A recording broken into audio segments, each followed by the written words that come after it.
j'espère que vous allez super bien. Donc aujourd'hui je vais vous proposer 4 tutos encore à petit budget. Normalement comme d'habitude vous avez la plupart du matériel chez vous, ça va pas vous demander beaucoup de matériel. Ce sont des créations qui sont inspirées du site Tumblr avec un petit peu de pastel, de kawaii, qui sont vraiment très proches de la tendance. On va bientôt commencer, mais avant tout n'hésitez pas à vous abonner à ma chaîne pour voir encore plus de vidéos de ce style et aussi à cliquer sur la cloche pour être notifié de la sortie de ma vidéo en temps réel, soit sur votre smartphone ou votre tablette. On va commencer par la petite trousse ou le petit porte-stylo qui est assez pratique puisqu'on peut l'insérer dans son sac à main ou bien on peut l'utiliser pour les cours tout simplement. Donc vous allez prendre une feuille quadrillée et faire un rectangle tout autour d'un stylo. Donc il faut que le rectangle soit bien sûr plus grand, à peine plus grand que le stylo. Une fois que c'est fait, découpez-le. Prenez du simili-cuir, donc si vous n'en avez pas, vous pouvez recycler un vieux sac que vous n'utilisez plus. Vous pouvez prendre aussi à la place du tissu enduit. Vous allez poser et épingler le rectangle par-dessus et tracer les contours. Donc bien sûr, faites cela sur l'envers du simili-cuir ou du tissu enduit.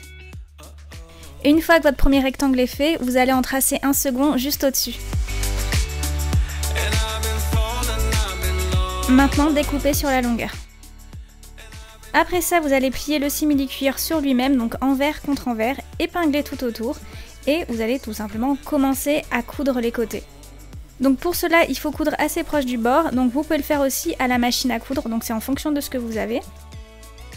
Voici le résultat une fois que j'ai cousu le côté droit, et j'ai oublié de vous dire, mais ne cousez pas jusqu'en haut, laissez 1,5 cm d'espace. Je fais exactement la même chose sur le côté de gauche, et je vais arrondir les angles de la partie supérieure. Avec une aiguille, je fais un trou au niveau de la partie supérieure des deux côtés. Et pour finir, je vais poser mes boutons. Donc je vous propose de vous reporter à la notice qu'il y a écrit à l'intérieur de votre paquet pour poser les boutons. Et voici le résultat. Donc vous pouvez voir que j'en ai fait une seconde version avec du tissu enduit.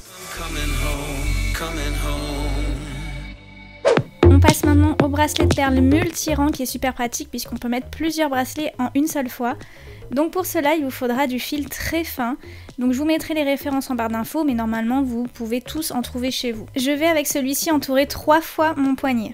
Je coupe et je vais insérer une aiguille à mon fil. Et maintenant c'est super simple, j'insère les perles que je veux. Donc moi j'utilise des perles Miyuki, mais vous pouvez aussi bien sûr utiliser des perles de rocaille. Donc faites vraiment les compositions que vous souhaitez. Une fois que j'insère mes perles, je les fais glisser autour du fil. Une fois qu'il y a assez de perles pour faire le tour de mon poignet, sur chaque extrémité, je vais faire un nœud. Donc bien sûr, avant de faire cela, mettez bien les perles au milieu du fil. Donc bien sûr, vous faites autant de bracelets que vous le souhaitez. Moi, j'en ai fait 8. Et maintenant, vous allez les regrouper et de chaque côté, faire un nœud.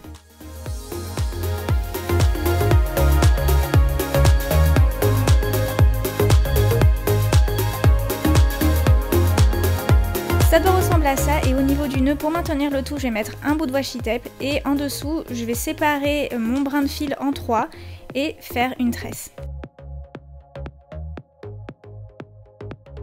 Donc bien sûr, je fais la même chose de chaque côté et je termine par un nœud. Je mets maintenant le bracelet devant moi et je vais faire croiser les extrémités. Je mets du washi tape pour maintenir les extrémités. Je prends un long fil de nylon tressé que je vais insérer par-dessous le croisement et je fais tout simplement un nœud. Et pour que le bracelet soit ajustable, je vais faire un tissage en macramé. Donc pour ce faire, j'ai déjà expliqué la technique dans une vidéo, donc je vous invite à aller la voir, elle va s'afficher en haut à droite. Je coupe le surplus de fil et je brûle les extrémités. Donc grâce à ça, comme je vous l'ai dit, maintenant mon bracelet est ajustable juste en tirant sur les cordelettes.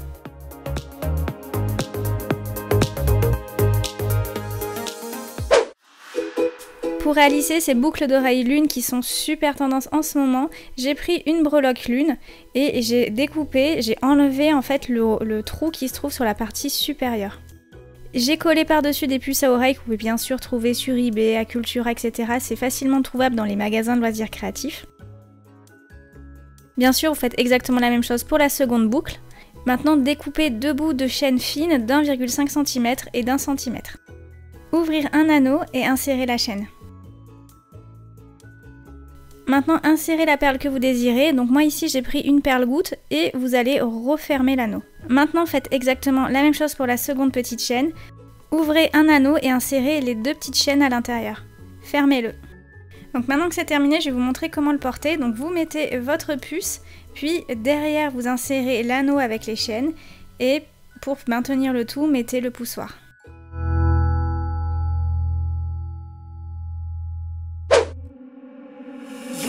Et pour terminer, on va créer des pins pour décorer votre trousse de maquillage ou bien votre sac.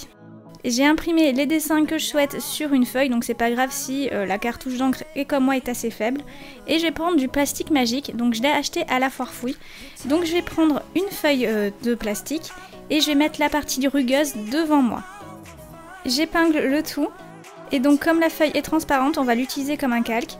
Donc je vais recopier tout simplement le dessin. Vous pouvez utiliser pour cela soit des crayons à papier ou bien des feutres Sharpie. Et je vais commencer par colorier les contours, puis l'intérieur. Voici le résultat une fois que c'est fait et j'ai aussi décidé de dessiner de la nourriture kawaii. Je les découpe et je vais les placer au four à 150 degrés pendant 1 minute. On voit que l'action de la chaleur fait rétrécir le plastique et une fois que c'est fait, donc j'attends qu'il refroidisse. Et je vais prendre du matériel pour faire des pins, donc une pointe et un poussoir que j'ai trouvé sur eBay. Et je vais tout simplement les coller. J'attends que ça sèche et voici le résultat.